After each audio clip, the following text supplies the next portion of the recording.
Hello student. Previous video में हम लोग इलेक्ट्रिकल रजिस्टिविटी मेथड के बारे में डिस्कशन जो है कर चुके हैं।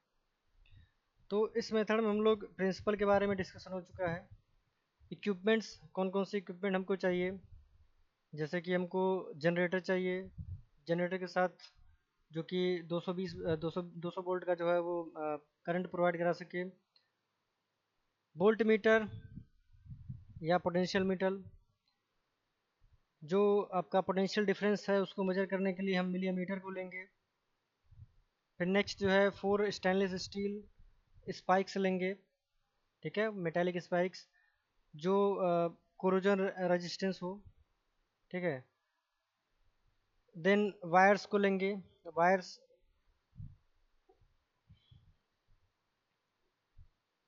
नेक्स्ट हम लोग प्रोसीजर के बारे में डिस्कशन कर चुके हैं। इसमें ये टेक्निक है, इस प्रकार हम जो है इसको स्पाइक्स को जो है अरेंज करते हैं। तो ओवरऑल अगर हम ओवरव्यू देखें तो कुछ इस प्रकार को जो है हम स्पाइस को इंसर्ट करते हैं ग्राउंड में। देन जो है जनरेटर से पूरे कनेक्शन को कनेक्ट करते हैं। फिर अमीटर और यहाँ पे जो है पोटेंशियल मीटर जो है यहाँ पे हम प्रोवाइड करते हैं। तो जो हमारा करंट इलेक्ट्रोड है, यहाँ से हम लोग इलेक्ट्रिकल करंट को प्रोवाइड करेंगे जो 200 वोल्ट का होगा। देन उसके बाद हम जो है इसमें जो पोटेंशियल डिफरेंस आएगा उसको हम पोटेंशियल इलेक्ट्रोड के थ्रू जो है मेजर कर लेंगे। तो इन सब के बारे में हम लोग प्रीवियस वीडियो में जो है डिटेल डिस्कशन कर चुके हैं। नेक्स्ट इस वीडियो में हम लोग डिस्कस करेंगे कि ऐसे कौन कौन से टेक्निक है जिसके थ्रू हम लोग इलेक्ट्रिकल रजिस्टिविटी मेथड को इम्प्लीमेंट कर सकते हैं, कैसे हम फाइंड आउट कर सकते हैं डेटा को। तो इसमें कुछ नहीं, जैसे कि हमारा जो स्पाइक है उसके स्पाइक के अरेंजमेंट को ही जो है जो दो टेक्निक में डिवाइड किया, जैसे आपका वर्टिकल प्रोफाइलिंग और हॉरिजॉन्टल प्रोफाइलिंग, दो भागों में ये डिवाइडेड है, ठीक है। तो वर्टिकल प्रोफाइलिंग को जो है एक्सपेंडिंग इलेक्ट्रोड सेपरेशन टेक्निक भी कहते हैं, या इन शॉर्ट वर्टिकल प्रोफाइलिंग भी कहते हैं। वहीं अगर हम हॉरिजॉन्टल प्रोफाइलिंग की बात करें तो उसको लैटरल ट्रावर्सिंग टेक्निक और हॉरिजॉन्टल प्रोफाइलिंग भी कहते हैं। तो इसमें कुछ नहीं, बहुत ही आसान है। जैसे कि अगर हम वर्टिकल प्रोफाइलिंग की बात करें तो वर्टिकल प्रोफाइलिंग में जो आपको ये जनरल टेक्निक दिख रहा है यही रहेगा। बस क्या है कि हमको हर एक स्टेप में जो हमारा इलेक्ट्रोड है उसकी स्पेसिंग को हम बढ़ाते जाते हैं, ठीक है।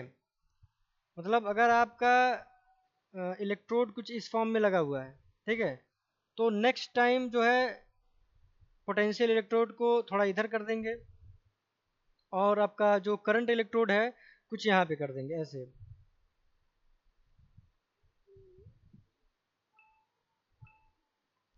ठीक है। देन उसके बाद थर्ड स्टेप अगर जाते हैं तो पोटेंशियल इलेक्ट्रोड कुछ यहाँ पे हम पुट कर देते हैं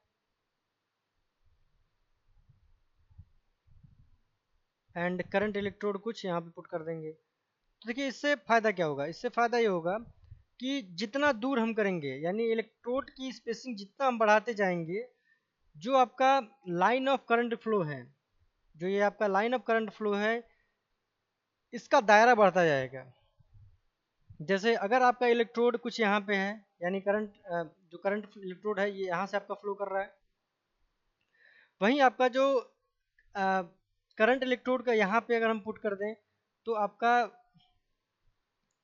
जो एल है ये कुछ इस प्रकार का आपका बनेगा, ठीक है। और वही अगर इसको कंसीडर करें तो एल आपका ऐसे बनेगा। मतलब कि जो आप लाइन ऑफ करंट फ्लो देख रहे हैं, ठीक है, इसका दायरा बढ़ रहा है, इसका रेडियस बढ़ता जा रहा है, यानी क्या है, ये ग्रेटर डेप्थ को पेनिट्रेट कर रहा है, ठीक है। तो अगर ग्रेटर डेप्थ में यानी आपका जो भी जियोलॉजिकल फॉर्मेशन है अगर वो कम डेप्थ पे है, सैलो डेप्थ पे है, तो इलेक्ट्रोड को क्लोजर करके हम आइडेंटिफाई कर सकते हैं। लेकिन अगर आपको उस साइट पे या लोकेशन पे कोई भी जियोलॉजिकल ऐसा फीचर दिख नहीं रहा है, तो आप क्या करेंगे कि इलेक्ट्रोड के लेंथ को, सॉरी, जो इलेक्ट्रोड का डिस्टेंस है उसको आप बढ़ाते जाएंगे, ठीक है। जब इस डिस्टेंस को बढ़ा देंगे तो उस टेक्निक को हम कहते हैं वर्टिकल प्रोफाइलिंग, ठीक है।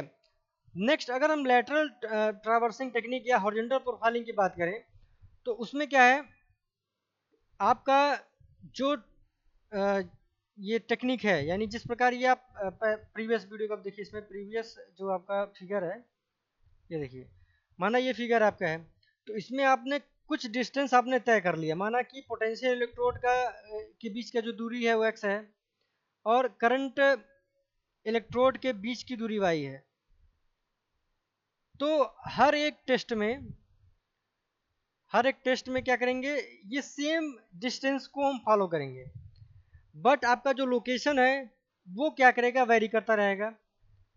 मतलब कि अगर ये ग्राउंड हम माने, तो आप अगर ये एक बार इसको हम प्रोसीजर को हम रिपीट सॉरी स्टार्ट जब करते हैं तो पॉइंट ए से अगर हम कर रहे हैं, ठीक है, जिस पे अगर इलेक्ट्रोड की डिस्टेंस की बात करें तो पोटेंशियल इलेक्ट्रोड की डिस्टेंस एक्स है, और आपका करंट इलेक्ट्रोड का जो डिस्टेंस है वो वाई है। सेम एक्स और वाई के डिस्टेंस को फॉलो करते हुए बी पॉइंट पे भी यही हम पुटअप करेंगे, नेक्स्ट फर्दर सी पॉइंट पे भी यही करेंगे। और अगर आगे भी कोई आपके साइट हैं, अगर उसी लेंथ पे अगर आपको जब तक भी जियोलॉजिकल फीचर आइडेंटिफाई नहीं होता है तब तक जो है उसको हम वेरी कराते जाएंगे। ठीक है, लेंथ वाइज उसको हम आगे फॉरवर्ड होते रहेंगे विथ कांस्टेंट इलेक्ट्रोड डिस्टेंस। ठीक है, तो इन दोनों को डिटेल में जो है स्टडी करते हैं। देखिए यहाँ पे है, चलिए, vertical profiling expanding electrode technique. Statement को पढ़िए, स्टेटमेंट क्या कह रहा है, इन this method electrode spacing is increased about a fixed central point, thereby depth of current penetration is increased. If the ground is homogeneous, resistivity is constant for all electrode, spacing and equal to actual resistance of geological formation. Therefore, the graph of resistivity against electrode spacing would be a constant। ठीक है, statement को समझिए कि जो आपका electrode का spacing है वो क्या कर रहा है, हमें इंक्रीज करते जा रहे हैं। नेक्स्ट इलस्ट्रेशन में देखिए,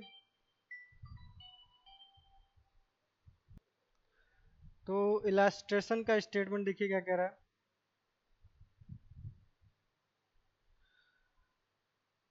consider a case of A ground condition with A homogeneous overburden of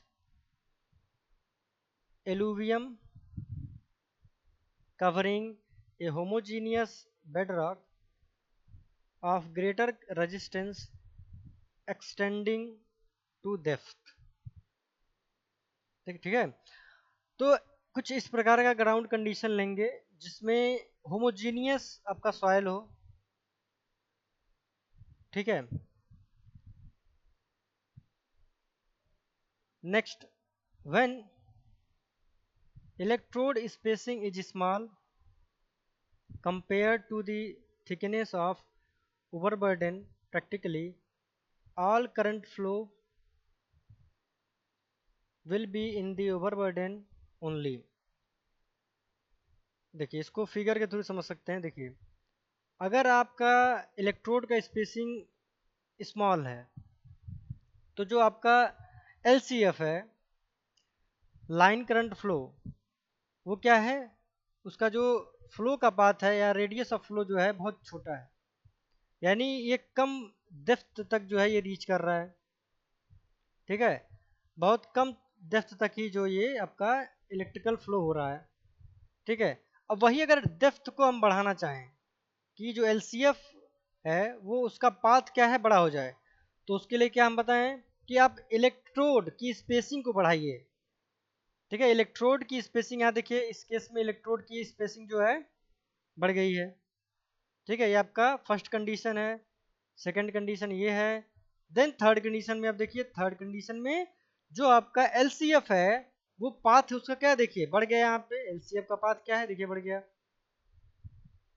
ठीक है, तो वन पॉइंट क्या कह रहा है आपका current flow confined to overburden, यानी स्मॉल लेवल पे ये आपका करंट फ्लो कर रहा है। वहीं अगर सेकंड की बात करें तो ये बेडरॉक तक पहुंच रहा है। और थर्ड आपका क्या है इन डीपर लेयर तक क्या है आपका जो LCF क्या फ्लो पाथ है वो ट्रेवल कर रहा है इन डीपर। तो स्टेटमेंट को नेक्स्ट पढ़िए क्या कह रहा है। Now on increasing electrode spacing, figure में आप देख सकते हैं, फिगर में आपने देखा ये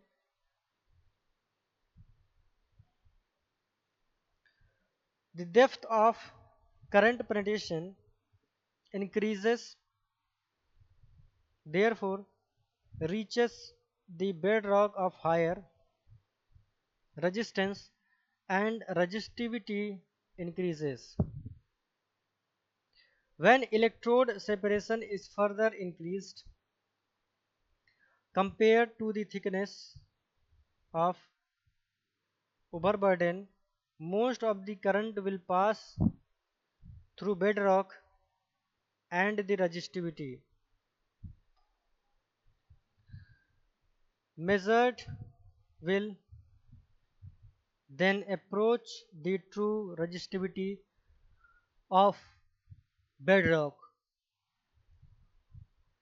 Next, thus, by a series of measurements made at increasing electrode spacing, a resistivity curve is obtained by plotting values of resistivity as ordinate and corresponding values of electrode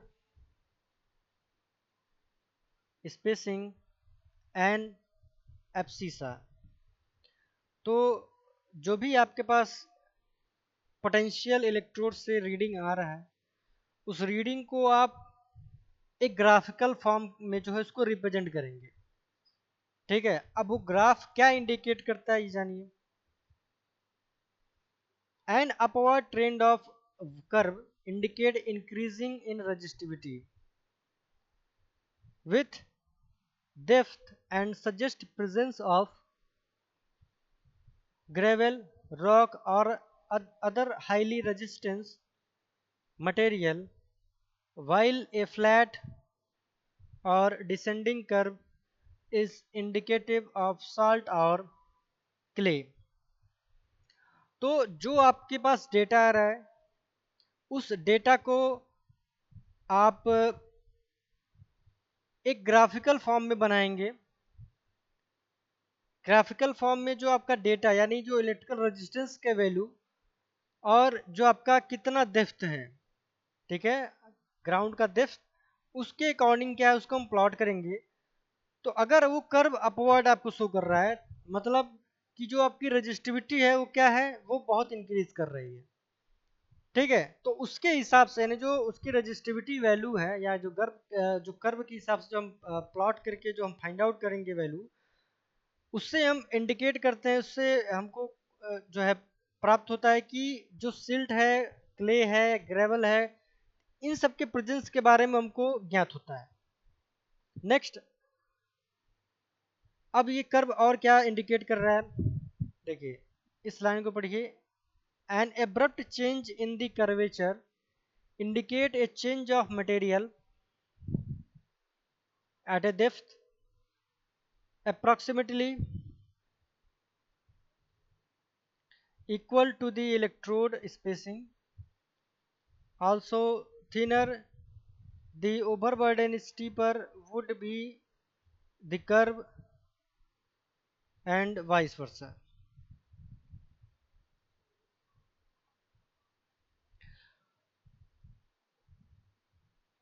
तो वर्टिकल प्रोफाइलिंग या expanding electrode technique में जो जो electrical resistivity equipment है उसको कुछ इस प्रकार जो है हम उसको अरेंज करेंगे। तो अरेंज करने के बाद जो डेटा हमको प्राप्त होगा उस डेटा को हम क्या करेंगे एक ग्राफिकल फॉर्मेशन में रिप्रेजेंट करेंगे, जिससे हमको ये ज्ञात होगा कि कितने पोटेंशियल डिफरेंस पे या कितने इलेक्ट्रिकल रेजिस्टेंस पे हमको जो जियोलॉजिकल फॉर्मेशन है वो अर्थ के कितने डेप्थ पे वो पाया जा रहा है। नेक्स्ट, हॉरिजॉन्टल प्रोफाइलिंग या लैटरल ट्रैवर्सिंग टेक्निक। तो स्टेटमेंट क्या कह रहा है, स्टेटमेंट देखिए, in this method the whole W G R electrode means जो आपका इलेक्ट्रिकल रजिस्टिविटी इक्विपमेंट्स हैं उसके इलेक्ट्रोड या उसके पूरे अरेंजमेंट को हम कह रहे हैं W G R electrode system is moved along a traverse while the electrode spacing is kept constant। देखिए यही बात जो हम डिस्कस कर रहे थे कि जो आपका इलेक्ट्रोड का स्पेसिंग है यहाँ पे कांस्टेंट रहेगा, बट उसको हम लोकेशन वाइज चेंज करें। तो माना कि आपका ये पॉइंट ए है, तो ए पे सेम जो है कांस्टेंट स्पेसिंग रखते हुए आप जो है वैल्यू प्राप्त करिए। नेक्स्ट आप बी पे उसको पुट करिए, तो बी पे जो आपका वैल्यू आ रहा है उसको आप नोट करिए। देन सी पे, तो सी पे देखिए यहाँ पे आपको बेड रॉक, यहाँ पे जो है यहाँ पे रजिस्टिविटी आपको प्राप्त होगा, क्योंकि यहाँ पे एलसीएफ जो है इस कर्वेचर यानी जो रॉक का कर्वेचर है इसको जो है ये टच करते हुए जा रहा है, जिससे क्या है इलेक्ट्रिकल रजिस्टिविटी यहाँ पे आपको शो करेगा। फिर देन उसी तरह इलेक्ट्रोड को कांस्टेंट रखते हुए पॉइंट डी पे इसको हम जो है मेजर करते हैं। ठीक, तो आगे स्टेटमेंट पढ़िए, that is the depth of penetration is kept constant, okay, and the horizontal variation of or variation in depth of a given geological formation is determined. The apparent resistivity is measured at successive stations along the line of traverse that is shown in figure, यही है, and plotted as ordinate against distance to obtain a resistivity profile. Next, since the effective depth penetration is controlled by electrode spacing, a convenient spacing is adopted that is greater than the maximum depth to be explored if the subsurface conditions are uniform within a depth approximately equal to electrode spacing. The result curve obtained by the traverse over the ground will be a straight line. Any lateral variation in the subsurface geological conformation is indicated by anomalies in the resistivity profile. Now application देखिए, application क्या कह रहा है, electrical sounding method are usually employed in engineering geologic site investigation in conjunction with auger hole, trial pits, boring and core drilling in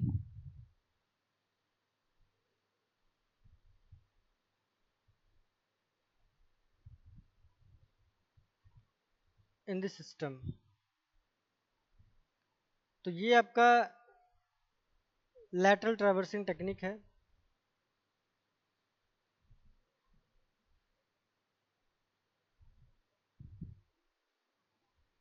तो electrical resistivity method पे जो है एक शॉर्ट वीडियो है, उसको आप देख सकते हैं कि उसमें देखिए ये वीडियो एक्चुअल में यूएसजीएस द्वारा बनाया गया है। तो उसमें दिखाया गया कि किस प्रकार जो है इस मेथड को हम इम्प्लीमेंट करते हैं ऑन दी साइड। तो आप इसको वीडियो के थ्रू देख के समझ सकते हैं, और लिंक जो है नीचे दिया गया है। इसके थ्रू आप यूट्यूब पे इसको वीडियो को देख सकते हैं। Today's environmental site managers have many tools to choose from when conducting site characterization and remediation. तो ये video Geophysical tools can USGS provide द्वारा बनाया गया non-invasive है ways to see और inside आप the Earth, इसको much like how यूट्यूब पे medical देख सकते imaging हैं। lets us see inside the human body. The USGS Scenario Evaluator for Electrical Resistivity, or SEER, is a quick and simple tool practitioners can use to assess the likely outcome of using two-dimensional electrical resistivity imaging for site characterization and remediation monitoring. Electrical resistivity imaging is a widely used geophysical method for environmental site management studies. The method is sensitive to fluid conductivity, interconnected porosity, saturation, clay content, and metallic materials. But is 2D electrical resistivity imaging the right tool for your project? This depends on the site properties, the goals of the survey, and the survey design. The Scenario Evaluator for Electrical Resistivity, or SEER, is a spreadsheet-based tool that allows the user to simulate conceptual site models for electrical resistivity imaging. Usually when you go into the field, you have an idea of what you are looking for, and you know something about the site geology and hydrogeology. With this information, you can use SEER as a type of quick geophysical feasibility study to see if electrical resistivity imaging is the right tool for the job. First, you use your site conceptual model to create a model of the anticipated electrical resistivity conditions at the site. Then, you use this to create a hypothetical dataset like what you would expect to collect in the field, which is called a forward model. Next, you analyze the hypothetical dataset as if it were actual data collected in the field, giving an inverse model that provides a realistic idea of the best obtainable result from a geophysical survey in the field. Although you might assume the inverse model would always match the true resistivity model we created based on our conceptual model, it inevitably will not. Unlike in popular movies, real-world geophysical surveys don't provide magical 20/20 vision of the Earth's subsurface, but instead provide images that can be blurry and imperfect, yet still useful. Let's see how desktop feasibility studies with SEER can help you decide whether electrical resistivity imaging surveys are a go, no-go for a particular environmental investigation. The SEER spreadsheet allows the user to select a survey design to model. Using drop-down menus, the user can select from common study scenarios, such as delineating dense non-aqueous phase liquid, DNAPL, or light non-aqueous phase liquid, LNAPL releases in the subsurface, or imaging an underground storage tank. Select electrode spacing and survey geometry. Estimate measurement errors to give us something close to real-world results, and decide where to add borehole electrodes. Then, you click on Simulate to compare the true resistivity model and the predicted inversion results. This will give you a sense of whether your target is likely to be resolved using a given survey design. In another example, you can experiment with a survey design to detect a conductive DNAPL plume. First, model a survey using only surface electrodes. Next, model the same target and survey, but add borehole electrodes. This example shows that, in this scenario, you might want to add borehole electrodes in order to develop a more accurate model of the subsurface conditions to inform remediation. However, our project sites are more complex and electrically heterogeneous than the simple example models shown so far. That is why SEER allows you to freely manipulate resistivity values in cells of the worksheet. You can change the target's shape, extent, and depth, or the electrical resistivity of the surrounding earth materials, and immediately view the effect on the predicted results. Detailed help files provide instructions on how to use SEER, as well as background information on electrical resistivity surveys and modeling. SEER can provide environmental site managers with a quick and easy mini feasibility study to assess realistic outcomes from electrical resistivity imaging for site investigations and remediation monitoring. SEER and additional documentation are available from the USGS website.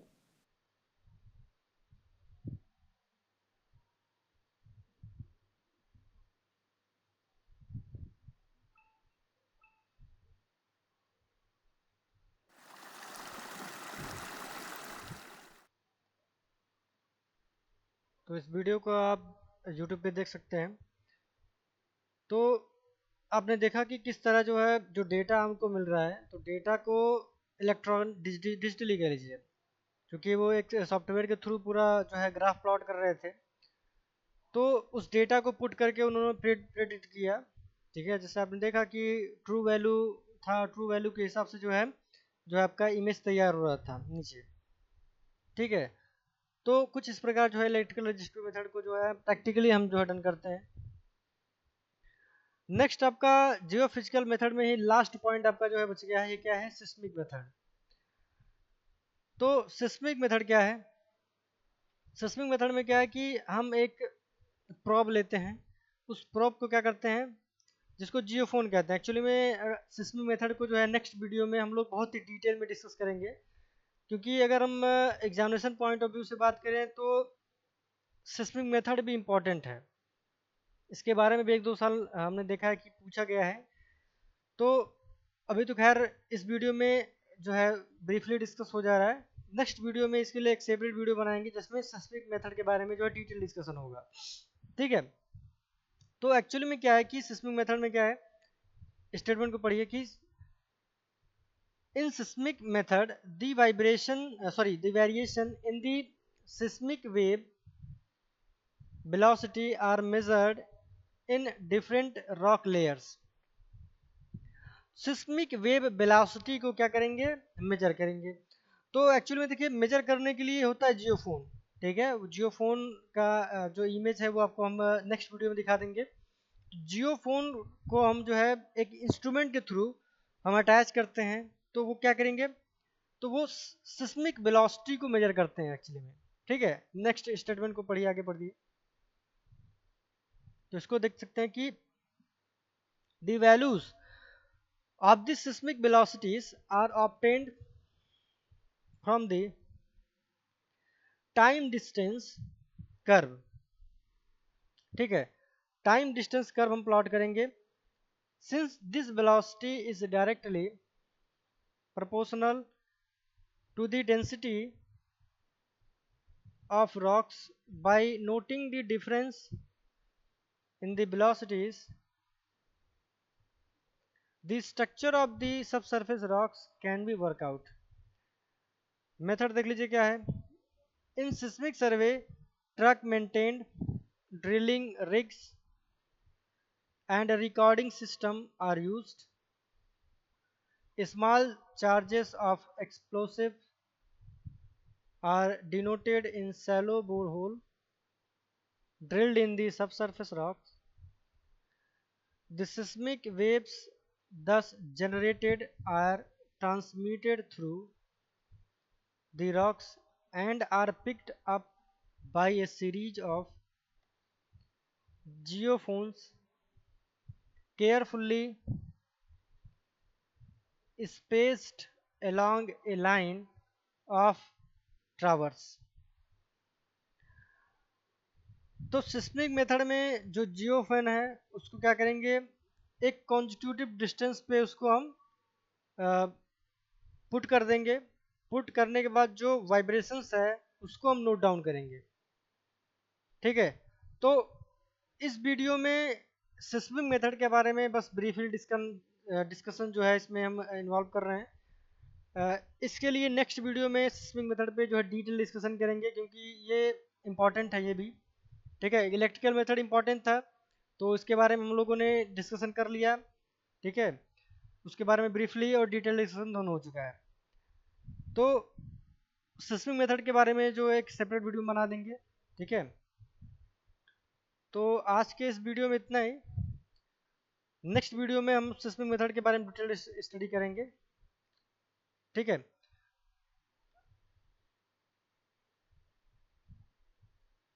तो अगर इनमें किसी को कुछ भी problem अगर आपको होगा तो आप हमको